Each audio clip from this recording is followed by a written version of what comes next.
মেয়েরা specially skin care নিয়ে একটু বেশি সচেতন এবং অনেকে অনেকভাবে আসলে স্কিনের জন্য অনেক মানে ভোগান্তির শিকার হয় আসলে কোনো প্রোডাক্ট ইউজ করে, সো দ্যাট একটু কেয়ারফুল থাকতে হয়। আমি একটু স্কিনটা ক্লিন রাখার চেষ্টা করি যতক্ষণ আমি বাড়িতে থাকি বা আমার মেকআপ ইউজ করতে হয় না, ওই সময়গুলো আমি স্কিনটা ক্লিন রাখি এবং ময়শ্চারাইজ করি। আইস স্কিনের জন্য খুব ভালো, আইস ট্যাপ করি এবং বউ ছবিরও শুটিং শুরু হয়ে গেছে, আমি এখনও জয়েন করিনি, আমি জয়েন করব।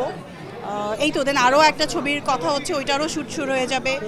তারপরে আমার লন্ডনের যে ছবিটা ওইটা ডাবিং শেষ করে দিলে ওইটাও এই বছরে রিলিজ হবে, আগেরও খোয়াবটাও রিলিজ হবে। সো আমি আশা করছি যে 25টা আসলে প্রচুর ফিল্মের কাজ হবে।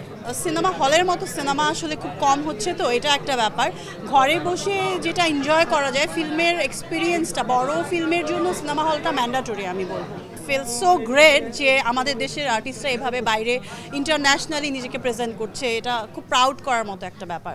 স্টিল আমি খেয়াল রাখি তেলের খাবারটা যেন কম খাওয়া হয়, রাইসটা একদম লিমিটেড, যত কম খাওয়া যায়। বাট আমি জিমটা কম করি, বাট প্রচুর হাঁটাহাঁটি করি, ফ্রি হ্যান্ড করি, আমি যেখানেই টাইম পাই, ঘরে হোক, আমার মেকআপ রুমে হোক। আমি সবসময় ট্রাই করি যে সিলেক্টিভ কিছু কাজ করতে, কোয়ালিটিফুল কাজ করতে। সাকিব যেহেতু বাইরের নায়িকা নিয়ে বেশি কাজ করছে, এখন নতুন নায়করা এসে যদি বলে আপা ম্যাডাম আপনারা কাজ করছেন না কেন, সেটাও করতে হবে।